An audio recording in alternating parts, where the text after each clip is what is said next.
Guys, I can safely say that I've never dealt with a pair of survivors in this game who just didn't do a thing for me lore-wise. The Lyra siblings both came out as the survivors with the Skull Merchant, and aside from their perks, which we'll get into, their lore is just kind of mid. It's not bad per se, but it doesn't exactly endear me to them. Let me try to explain why. I've been doing these videos for a while, and whenever I get to survivors, I notice a common trend with them. The survivors usually end up in the entity's realm because of one of three reasons. Either one, they're closely associated with the killer that they came in with, and thus they came as a package deal, kind of like Laurie Strode and Michael Myers, or the Deathslinger and Zarina. Like, that's a good example of that. But then you also have others who show up for the second reason. They show up because they went through a really difficult time in their life, or a struggle in their life that really tested their, their hope, tested their humanity, tested their ability to persevere, and thus the entity wanted to try them out in his trials, kind of like Dwight or Meg or Jake or Claudette. And then you also have the third kind, the kind who are studying the entity. They're the kind who actually know that there's something deeper out there, something dangerous out there, and so they start diving into it. They start digging into that dark secret, and thus the entity rewards them for their curiosity by bringing them to his realm. And examples of that could be, like Vittorio, or it could be characters like Elodie, characters who dove a little too deeply and got caught by the entity. However, with the Lyra siblings, honestly, they seem like they were just accidents. Like the entity wanted the Skull Merchant and the siblings just came along with her, which is just kind of pathetic. Here, let me explain. So, Thalita and Renato like to spend their childhood flying kites. They're brother and sister, if you couldn't tell from the last name. Thalita was super outgoing and loved making friends and being part of her community, hosting kite flying gigs for the kids, and just being an all-around great people person. Renato, meanwhile, was a bit socially awkward, not being very skilled with making connections and always feeling like he was overshadowed by his sister. While Thalita eventually got hired to be a model and become a celebrity, meanwhile Renato went into schooling to learn business management. Thalita grew sick of her star life because it deprived her of the community she loved, so she came back and, with Renato's help, started a kite shop. Yeah, kites are kind of a big thing for these two. So one night, they decide to bond a little bit because they've got a kind of a rough relationship. They both love each other, but Renato doesn't like the fact that he's always living in Thalita's shadow, and he always feels like she's bossing him around and telling him what to do, and he's being compared to her all the time by their parents. And then, of course, Thalita wants to just help Renato break out of his shell. She wants to see Renato, actually associate with people and actually be like her and join in this community that she likes. You've got a major extrovert and a major introvert. You know what I'm saying? So they decide to bond a little bit. They haven't had good sibling bonding time in a while. So they go out to fly their kites to see who could get theirs furthest.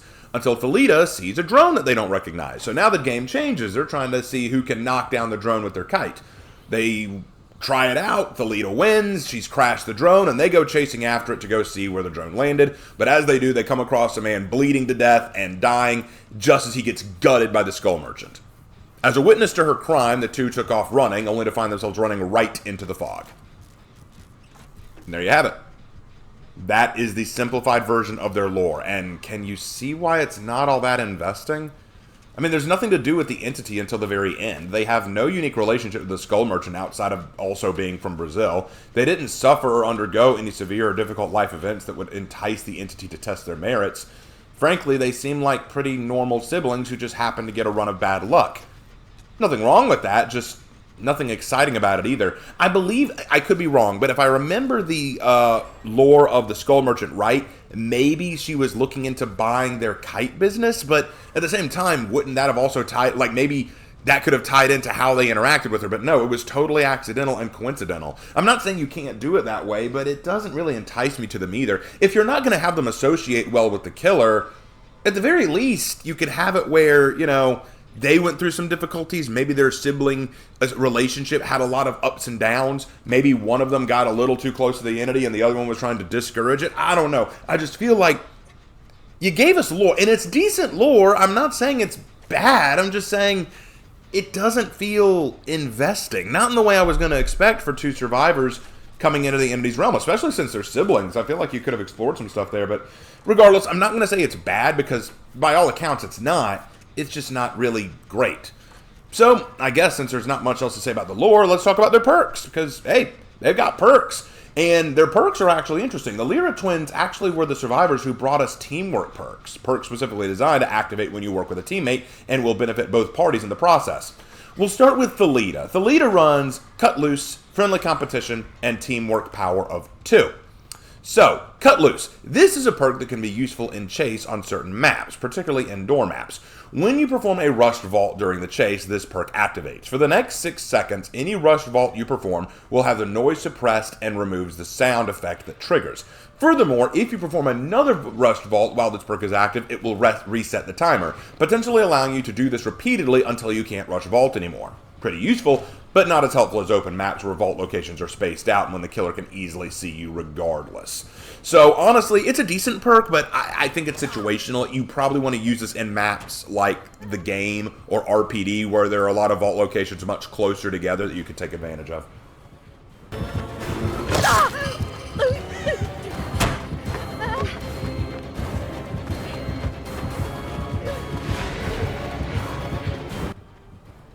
Then there's Friendly Competition.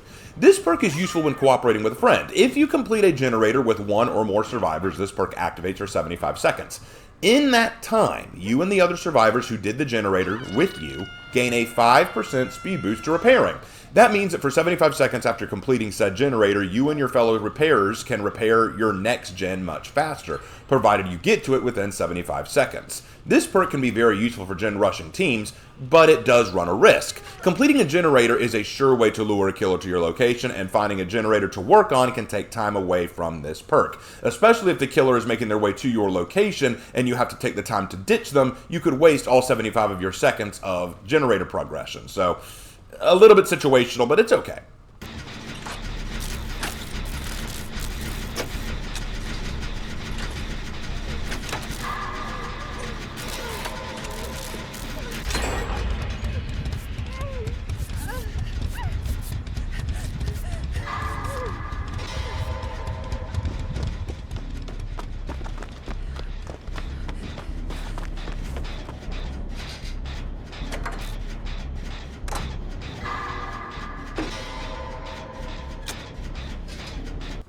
And finally, Teamwork Power of 2. Before I explain this perk, let me start by saying this.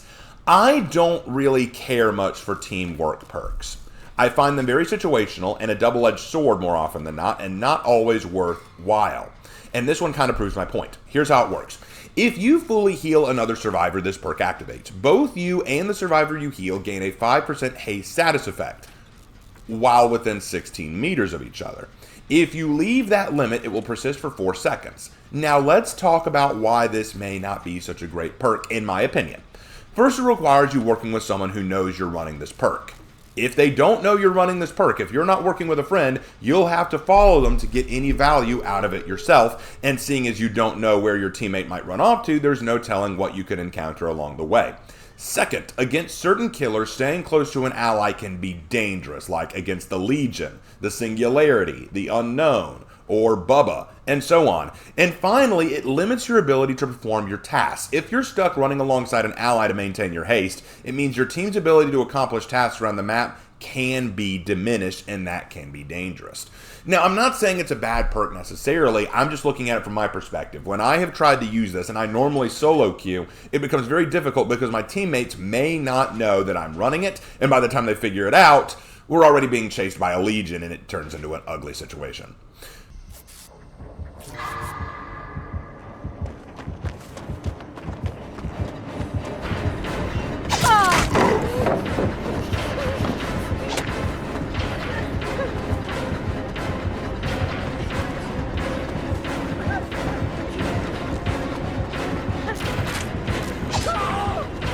But that's just my take on it. Now let's talk about Renato's perks. Renato runs Background Player, Blood Rush, and Teamwork Collective Stealth.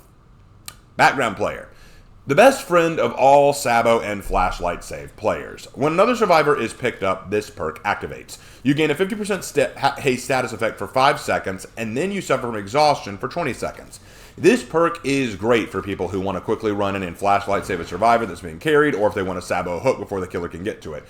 In fact, I have a lot of people recommend it to me when I have Sabo builds that I have to do or Flashlight Save builds that I have to do. Many people recommend Background Player for that.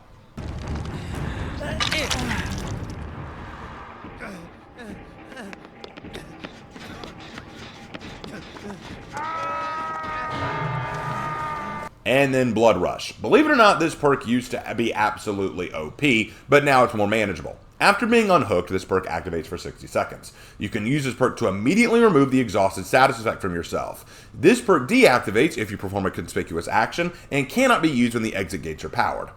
I like running this perk with exhaustion builds so I can get value out of them repeatedly. However, like I said, it can only work after you've been unhooked, which means that you only get 2 chances to make it work, so make sure you use it wisely.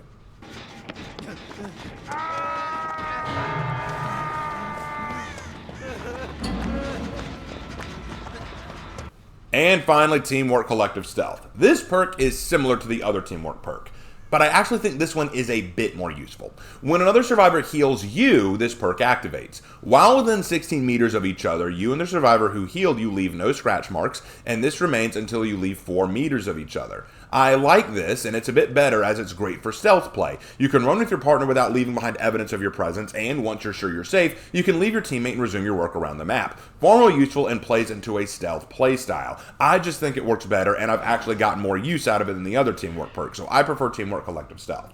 And that about sums up Thalita and Renato. I'm just going to be honest, guys, they just didn't wow me or anything.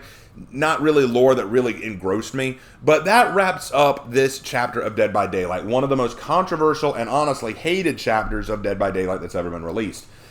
I don't fully understand why Skull Merchant is so reviled. I mean, I get that when she was first released, she was a broken and a very bad design killer, but I want them to fix her. I want them to do better with it because I think that her lore is decent, and I think that her power is neat. And I don't even think that Renato and Thalita are bad characters. I just don't think they wowed me very much. So this was kind of a meh chapter for me. But now we're moving on to another controversial chapter. Not quite as, but still a controversial one, with the arrival of Gabriel Soma and the Singularity. This is going to be a lot of fun. So tune in next time in The Fog, where we talk about a robot killer. I mean, he's a robot who kills people, not someone who kills robots. Well, I mean, Gabriel kind of... You know what? I'm getting too confused. I'll see you next time in The Fog. Take care, guys.